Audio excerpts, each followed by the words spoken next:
I mean, he's got a lab to buy his house, and the tax law still gives him an interest deduction. He can take but he don't count that as income. And just want more. What else can we do here to save though? Yeah, I mean, I'm just a appreciation.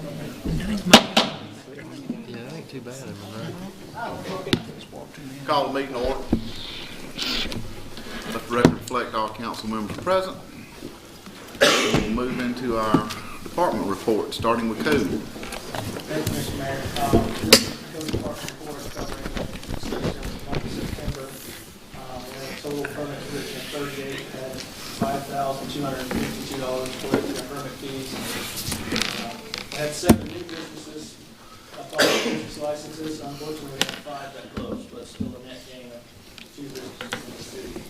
The projects that were permitted is Spring Street renovation at Brown Oil, the C-store there. They're taking that into one building, another restaurant, separate C-store. And we had 3 single-family residences permitted in Highland Creek.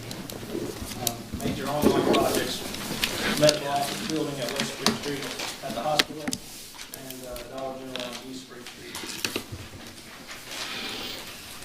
And then the highlight on the city marshal is that he wrote 129 repair cleanup orders and did those re-inspections in the month of September. If you have any questions about the balance of the report, I'll be glad to try and answer them. Do you have a list of the businesses that closed and the businesses that opened? Unfortunately, I do not in this, but it will be included in all future reports. Thank you. Any other questions for Patrick? Thank you. Electric and Telecom, Mr. Thompson. Yes, Mayor. Total bill for MEAG last month was $1,086,484, used a little over almost 13 million kilowatt hours, which is terribly low and under budget, which is not in a good way. Telecommunications, top user was 1.2 terabytes. I put that on there, and I really want to expand on this a little bit. We've got 2 users that are using in the terabytes, and we're working with the users trying to figure out exactly what they're doing. But our average user, and I'll use Matthew as an example, he streams some video. He does a lot of, well, I mean, it's Netflix. I think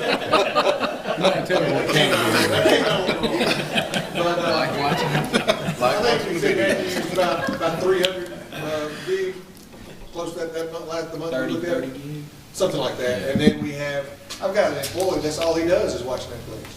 And he used about 400, 500 gig. This customer is using 3 to 4 times our top users, which is outside our parameters of use. We contacted the users, we're working with them. There's several things they could be doing. The number one thing, both of these customers live in apartment complexes, and they're probably reselling our service, which is outside the parameters of our agreement. And I want to try to work with them a little bit more. If they don't watch, we're probably going to terminate their service until we can figure out what's happening. They're just using too much resources for what they're paying. They're beyond a commercial customer. They're just out there. Nothing we've ever seen. We had 210 customers above 200 gig with a peak usage of 1.4 gigabits per second. Some items of interest. We have tested some centrally controlled Wi-Fi for new customers. We actually got some of the devices working this afternoon. Did some testing. We're going to do some more extensive testing tomorrow. It's real exciting stuff. It's working. It's point to multi-point. It can fill in holes where we don't have wired service, and either the customer doesn't have a wired service from anybody, or they have a substandard wired service that they don't like, that's giving them a much lower product. There's some revenue laid on the table there. We plan on picking it up. The South Bronx electric relocation, we started firing up the east side of that today, putting power on it. And we will be transferring all customers over to that. And then hopefully next week we'll be tearing out the old, removing those poles, moving the cable TV over, and moving forward. Those guys have done a lot of work on the south east side, if you'll notice that, they've got those trees and stumps out. As soon as they get to final grade, we'll start installing the lights along that section. We're gonna work it in sections. We work with the contractor. He works a section, gets it to final grade, we install the lights, he goes to the next section. We just sort of hop around so we're not slowing them up. So the project's moving forward as fast as it can be. And I want to give you an update on the fiber owners group. It's a little small organization of small fiber owners that we are sort of a founding member of. There's about 4 of us, GPW, North Georgia Networks, some guys out of Augusta, a county-owned network, and a fellow out of West Georgia named Synchronet, and then a couple other smaller fiber guys. What we're doing, we're trying to pull together sort of like ECG, we're small electric providers, and pool our resources to be able to get cheaper internet access for all of us, and to have resources in the future for, let's say there's a storm and I need to put up a cable TV along with electric, and we're focusing on electric. These guys would come in and help us do that. So that group's moved forward. David was on the steering committee, and once he left, I moved on to that spot on the steering committee, and we're probably 6 months to a year out from actually a formal organization. But we all already have a handshake of sharing equipment, sharing stuff like that, and it's worked out great so far. I'll take any questions. All right. Thank you, Brian. Thank you. Excuse me, finance. Thank you, Mayor. Okay. Highlights from the staff report. Internet customers increased 10% compared to a year ago.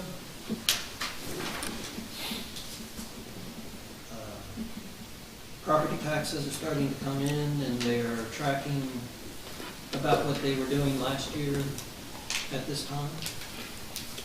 The local option sales tax was $143,000.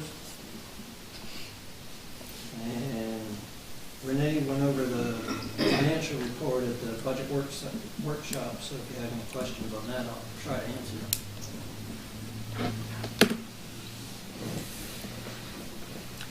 Any questions on financials? Okay, thank you. One other thing. Okay. Sorry. Patrice has been working on C-Click Fix app, and if testing continues to go well, that should be rolling out in mid-November. Okay. Very good. Thank you. Fire department. Thank you, Mr. Mayor. We had a total of 186 incidents, 120 of those were med assist or medical emergencies. We had 272 phone calls to the fire department that night. I think if you saw on Facebook, I know it's outside of the time frame, but we participated in a calendar fire department or fire marshal program that they actually do a calendar every year. We had some George Walden kids participate, and actually a Loganville student participated in the essays. We had, I want to say 6 kids that actually won down at the Public Safety Center, and had a nice luncheon for them with the fire marshal, and it was a really nice day, and good to see that kind of participating. Good to see them win from here, because it's a statewide competition. So that was a good thing, and pending your questions on fire. Okay, we'll move into police. Police department had 4,904 calls for service, phone calls 1,658, 453 cases in municipal court, 124 adult arrests, 6 juveniles. You can see the events, we got a breakdown of all of the events there in the court.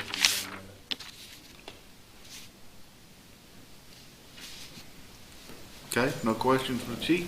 Certainly appreciate it. Thank you. Solid waste. Thank you, Mayor. Our staff's pretty consistent. Like I said, we're tracking the residential, we split up the residential collection with bulk trash and regular garbage, and held a spike in residential garbage collection. But other than that, pretty consistent, picked up 335 tires, they bounced back up again. But other than that, pretty much tracking as it was last month. I'll take any questions you may have. Okay, thank you, Danny. Streets, Jeremiah. Thank you, Mr. Mayor. Highlighting the report for the month of September, we rented out the community building 7 times. Our fleet maintenance division completed 131 preventative, corrective work orders for the fleet throughout the city. Our grounds crew starting to slow down a little bit, so those trash numbers ought to come up. Not as much grass growing this time of year as it is, of course, in the spring and summer. A couple of highlights, current stuff with our street division. We're making our last round through the city right now with our right-of-way mowing. So you should see the tractors and the sidearm tractor throughout the city over the next couple of weeks. Yesterday we started our favorite time of the year, leaf season. We started it yesterday with the truck. It's ran yesterday and today, and just to kind of inform you a little bit, they finished Monday's route in 2 days. So we're on Tuesday's route starting in the morning, and this first time it will be the fastest route through the city of the year because there's still a lot more leaves on the trees now than there is on the ground. Our goal is to make at least one complete swipe through the city before the Thanksgiving holidays. I really feel like we'll be pushing 2 rounds if we don't get a lot on the ground between now and Thanksgiving, which I know we're going to lose some foliage. 2 may be pushing it, but I know we'll make at least 1 round before Thanksgiving. That truck, it's got 3 guys on it, 8 hours, 10 hours a day, up to 60 hours a week, and it's going to run from now until typically around March. So please be patient. When the leaves do pile up, it's a considerable amount of time when they pull up to a big amount of leaves. It's not like the trash, your residential pickup. Those guys don't flip that can and they're going to the next house in just a couple of seconds. You know, we'll spend, in the bulk of leaf season, we get over to Pollock subdivision, we'll spend a week over there, not counting the rest of the city. So again, patience is going to be essential there, and making sure we get a good clean pile of leaves. It doesn't have other debris and sticks and stuff like that will also speed that process up. You know, we're finalizing, on the admin side, finalizing our 2015 LMIG project list. The bulk of that is going to consist of resurfacing Mayfield Drive as well as Richard Parsons Drive.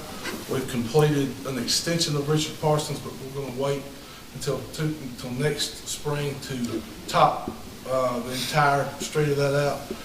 That's going to eat up about probably 70% of our funds for that, so there'll be a couple of additional streets, and I'm targeting the northwest section of town around the Mayfield Drive area to complete that LMIG project list.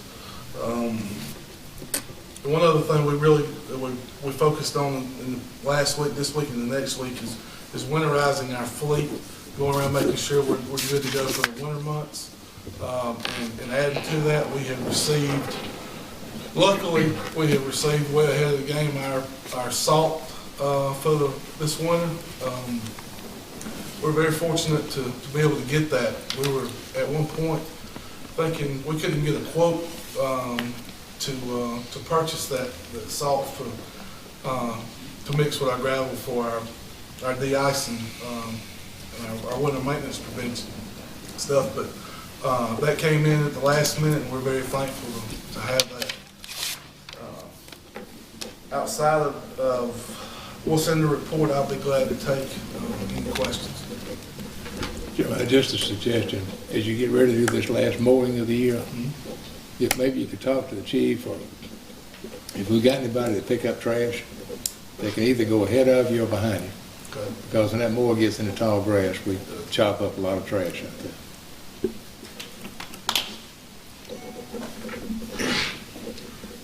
All right. Thank you. Water, sewer, and gas.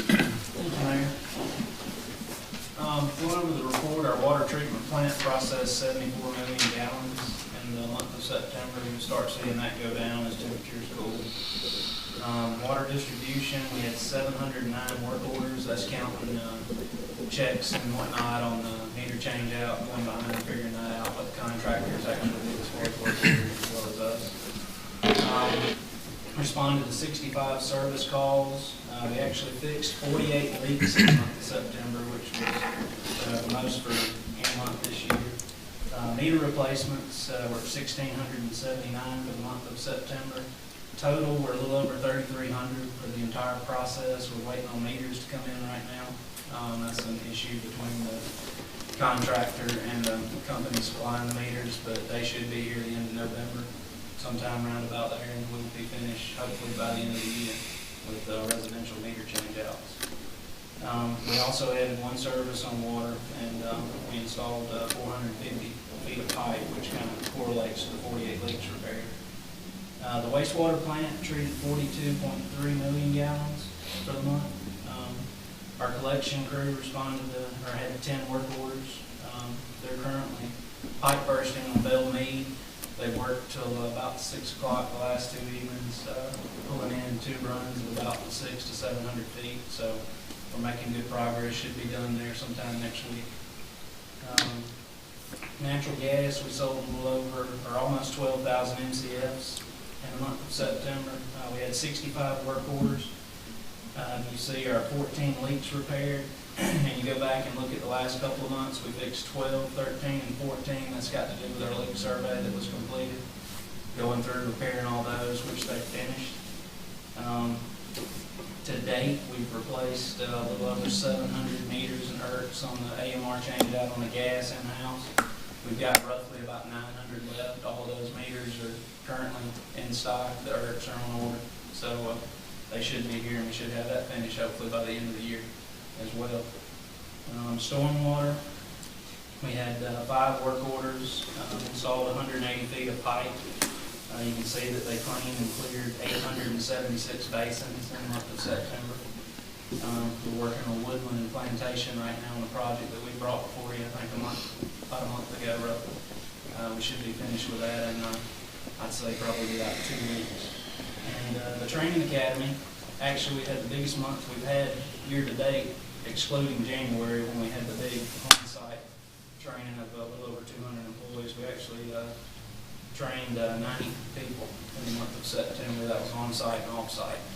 And we secured agreements with an Air Force base in South Carolina, actually to add to our routine training efforts on gas, and we should get them on water and sewer as well. So if anybody has any questions, I'll be glad to answer. Okay, thank you. That ends our department reports. We'll move into committee information now. Finance. Thank you, Mayor. We have 2 items on the agenda. First one is asset inventory policy. Mr. Chancellor, you want to take that? Yes, sir. I'll take that. This is what, if you recall, at the budget retreat that we discussed regarding the asset inventory policy. So what you have before you is the actual draft policy. The intent is just accountability. And I know we talked about that. And basically this policy, it sets guidelines for accountability. And whether it be fixed assets, intangible assets, or the main one we're focusing on is the small and attractive assets, meaning cell phones, iPads, laptops, things like that. So this is the first step in getting us where we need to be, is to get this policy passed. We already have some software vendors set up to come in to look for it'd be a small inventory system that we would use and to track all the assets that come in and we purchase. So just asking for your approval on that. Okay. Discussion? I'll make a motion to approve. Second. Have a motion and a second. All in favor, aye? Motion carries. We'll present to the full council next Tuesday. Second item on the agenda is approval of seasonal reconnection service and meter fee. Mr. Chase. I'll take that as well. This is in regards to, if you recall, either a month or so ago, Mr. Eugene Lee, he is one of our seasonal residents. And he spoke and had concerns about the base charges that he was having to pay. I think in his case, he was gone for 6 months out of the year, and he was having to pay a water base charge, a sewer base charge, all the base charges, and just really was concerned about that. So we kicked several things around, and what we came to was, if you look at the number 5 there, the seasonal reconnection service / meter fee, that was set at $200. And that was us actually going out and physically removing the water meter, physically removing the gas meter, or whatever meter they chose to cut off. And it was $200 per meter to reinstall that. So what we come up with was, let's change that to $40.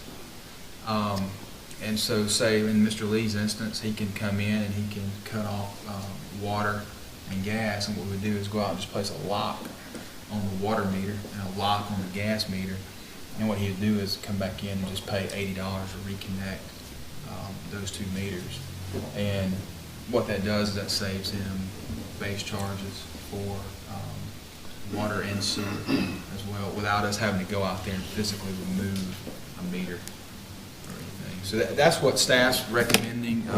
That's what I'm recommending as well. That, you know, I only know he's really the only one that we know of right now that's a seasonal resident. So we might see more, but anyway, that's what we're staff recommending. Okay. Is there any discussion on that? Well, now, this would apply to anybody that may want it temporarily cut off. Temporarily, yes. But, I mean, you have to weigh the cost of base charges. And say you want to cut off for a month, you just... Yeah, I was just thinking of some of the people that may only have, like, gas fireplace, and they may cut it off for the... And that's going to apply to them, too. Correct. That's correct. And that, the $40, that's our reconnect fee anyway, if you have to get cut off. So that's where the $40 came from. But most people aren't going to attempt it because the payoff is not there. Chairman, I commend the staff for responding to a citizen request like this and coming up with good ideas. So I make a motion that we adopt this policy or send it to the council for adoption. Second. I need a member of the Finance Committee to second the motion. Second. Second. Okay, there's a motion and a second. All in favor? Aye. Aye. Opposed? None. We'll present that to the full council for approval also, Mayor. That concludes the Finance Committee's agenda for the night. Okay, thank you. Airport? We don't have anything. Okay. Public Works? Yes, Mayor, we have one item on the agenda. It is discussion approval of tires for the John Deere loader. Yes, thank you, Dixon. Yeah, we need to replace the solid tires on the John Deere at the transfer station. We received 2 quotes, and we're requesting to accept Setco Incorporated at $29,364. It is a budget item. I'm going to take any questions.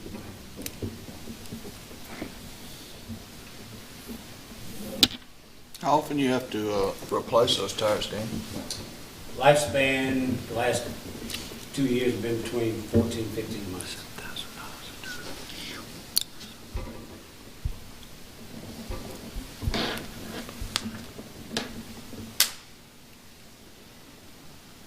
Are there any more questions? If there be no more questions, I'll entertain a motion. Move to approve. Second.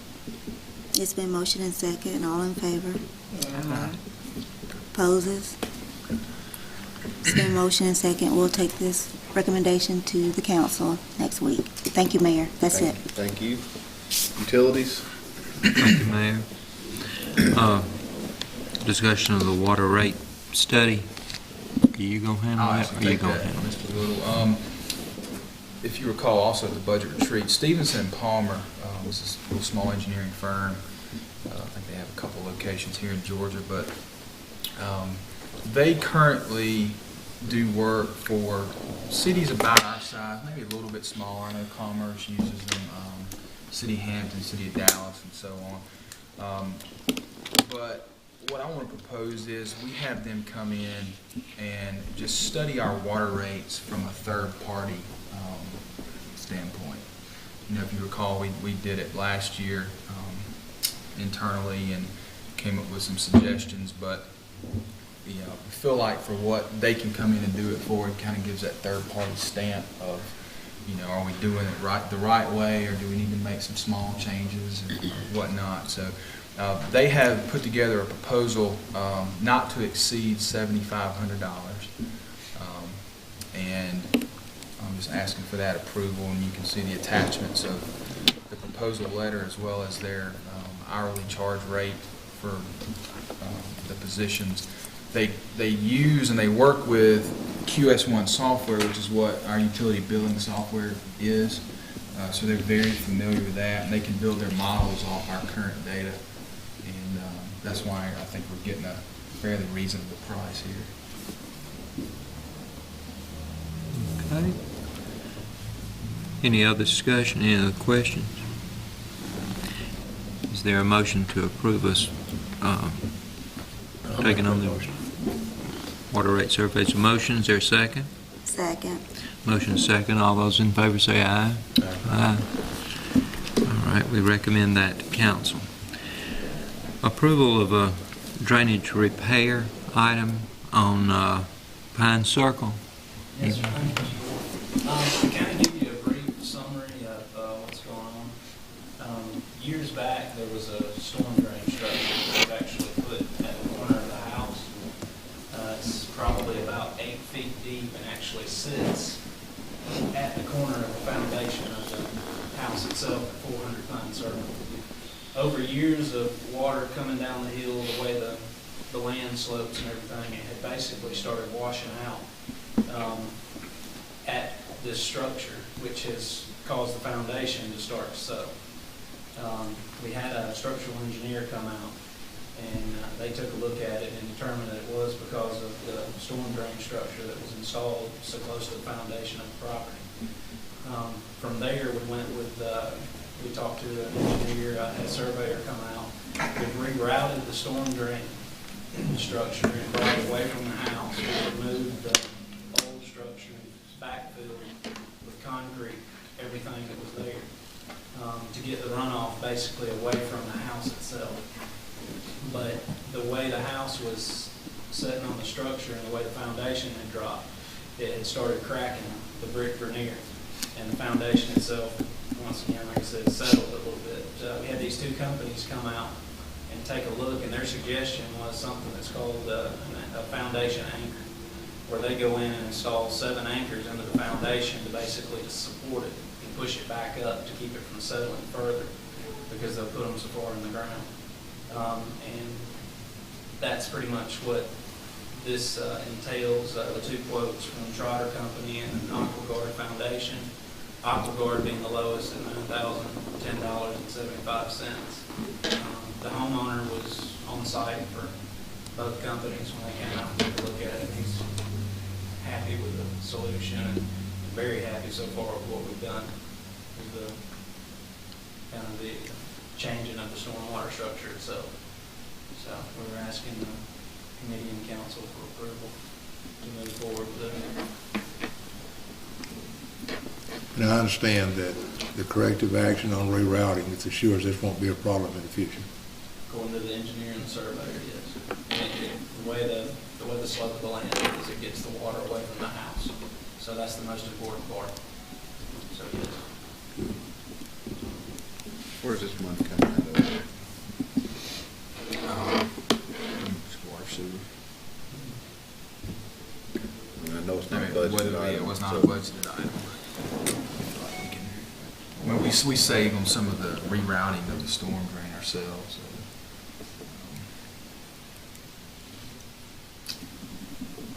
Are there additional questions? Is there a motion that we approve the lower bid from Aquagard for the repair of the foundation? I make a motion that we approve the lowest bid not to exceed $9,010.75. Is there a second? A second. All those in favor say aye. Aye. We recommend that to council. Thank you, Mayor. That's all we have. Thank you. Public safety, have anything? Mayor, public safety doesn't have any item. Okay. Economic development? Ms. Crosby?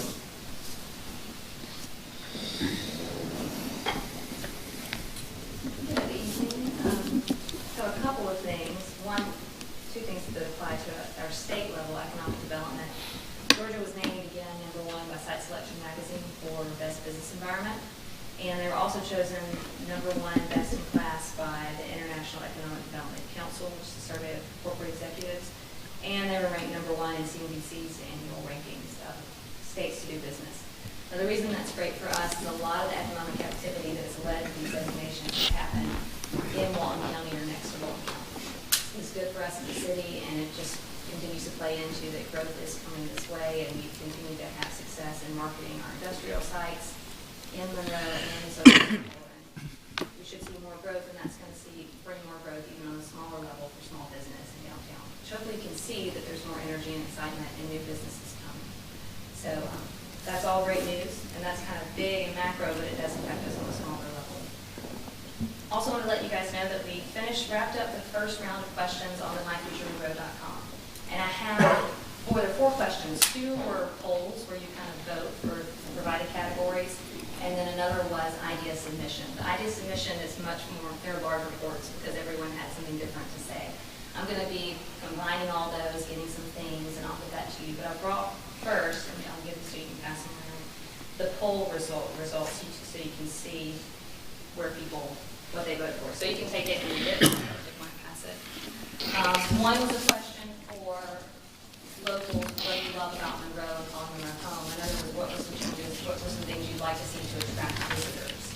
So that's the 2 poll results. You can see those.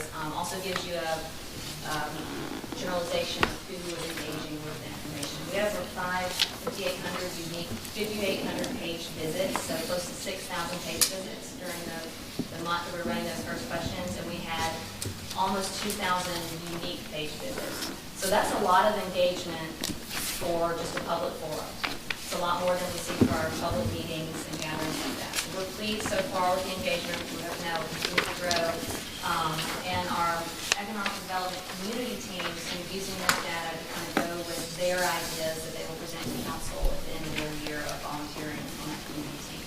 We'll see that in the spring when they're putting together their ideas that they would like to present. But we're going to be using this data to see if that team of the community is representative of the feedback we're getting as a whole. So look that over. We can talk about that more. You can email me questions. I'll be happy to give you more detailed reports if you want to see that. One of the items on there on how do we attract people to Monroe was local business incentives.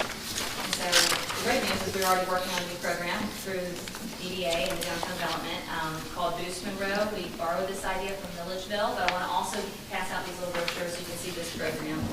There's all local business people have come together and want to do this. It's little small grants, boosts for local businesses, but it should be a great thing for us to celebrate, and just want you guys to know about it. That's that information. We'll let you know about some dates coming up that are important, and also give you a review. Fall Fest was very successful for our downtown. I hope we're able to be there. It's the largest one we've had yet.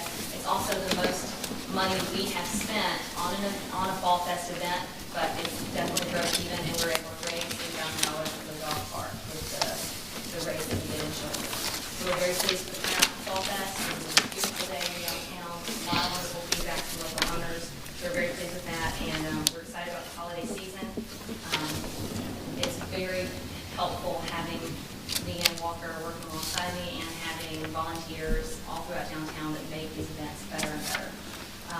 So November 7th, that's this Thursday, the lights come on in downtown.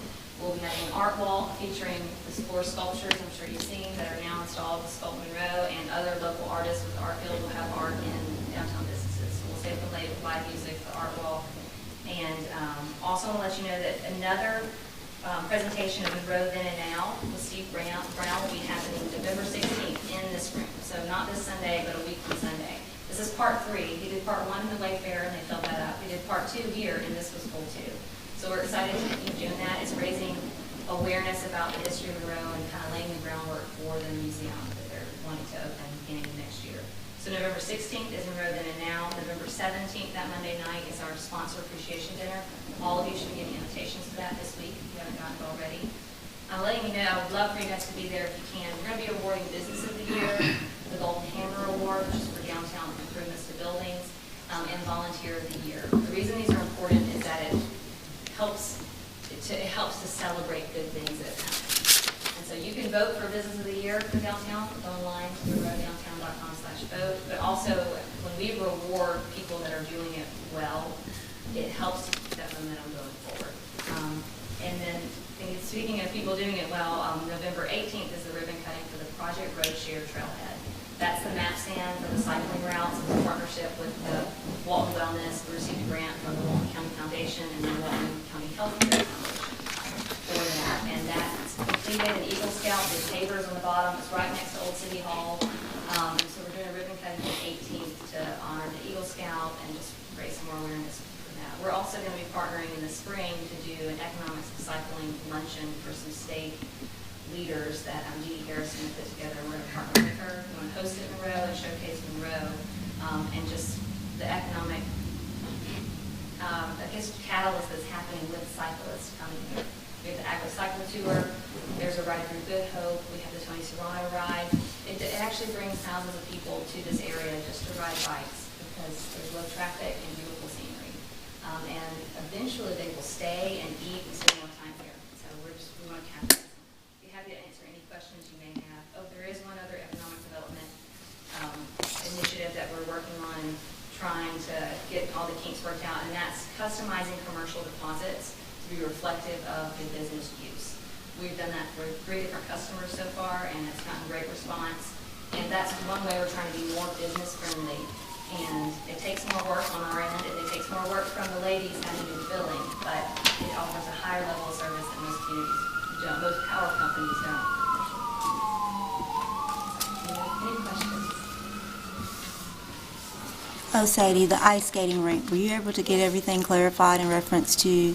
Oh, yes, they modified the agreement, and it's for the 10 days, and if they can't extend it, they will give us the full 10 days by either adding it to the next year or extending it if the calendar allows. Okay. So we have 10 days, and we're going to verify that, and that's all that.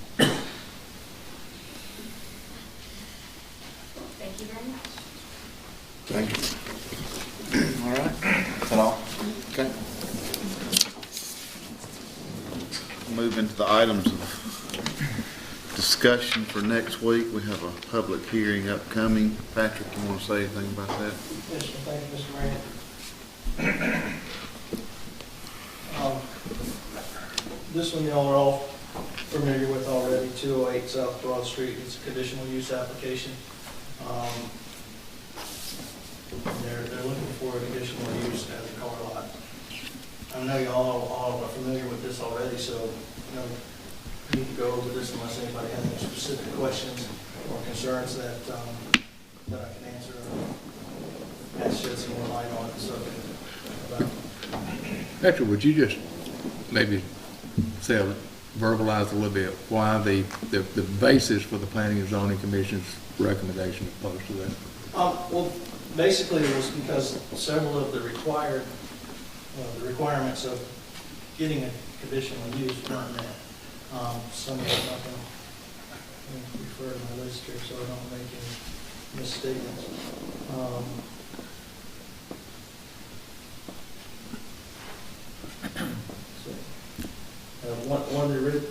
The first one is the proposed use will not be detrimental to adjacent properties or the general neighborhood and will not significantly adversely affect public health, safety, and morals. And some of that, the safety issue is the biggest thing with parking and backing into the state highway and the amount of parking that would be able to be provided on that lot. That was one of the specific things. It says here too, the rezoning to allow requested uses permitted as a permitted use would not be appropriate. And we determined that during the code rewrite process, that we have some uses that have fit in downtown before, but with the growth and the additional traffic and the parameters that were set forth for the gateway corridors, some uses would no longer be appropriate. I know it's been used as a car lot before, but that was quite some time ago. We didn't have the same city that we have now. And that's not the only thing that was changed for conditional use. Just as an example, recycling used to be restricted to M1 zone. Well, we have some M1 zone that's actually spot zoning throughout the city. And we made recycling a conditional use so that we wouldn't have that use in the downtown corridor. I mean, most of our M1's in the perimeter. And those are the kind of considerations that we use in determining something to become a conditional use rather than a use by right. Thank you. Yes, sir. Any other questions on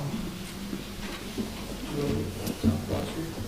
Anybody have any more questions? Okay. Okay. The other item for discussion is 815 East Spring Street. The applicant is applying for a sign variance.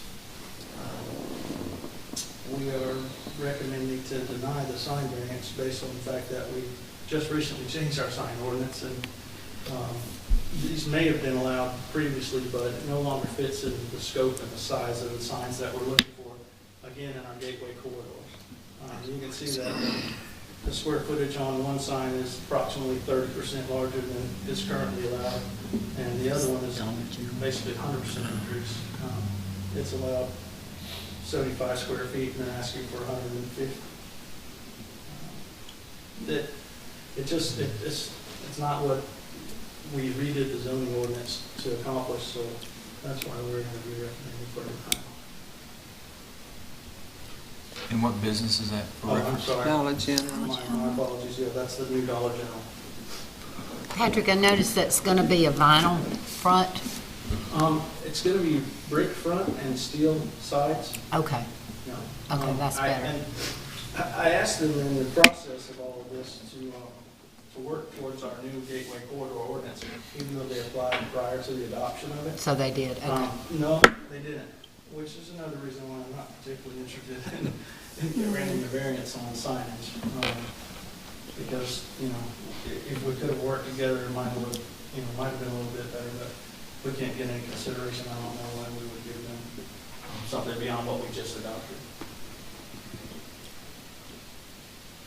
Well, one thing about it, we don't need another one. We got enough, don't we? I got one on every major thoroughfare, I believe. So if there's any questions about that, I'll be glad to try to answer them.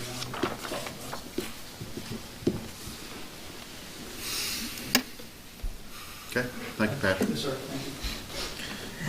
Item 2 is application for beer and wine package sales at the Shortstop. Kind of like that one on the highway. Item 3 is an addendum to the schedule of fees for the code department. I'll let Patrick speak to that as well, Mayor. Yes, sir. This is not a public hearing question, but what we're trying to do, because of the adoption of our new zoning ordinance and the requirement for a certificate of appropriateness in the gateway corridor, we didn't have any kind of fee or mechanism for applying for that or calling the meetings. So we're putting that we would like to put that fee into our schedule of fees in order to grant a certificate of appropriateness and hold the meeting, and also a provision for called meetings.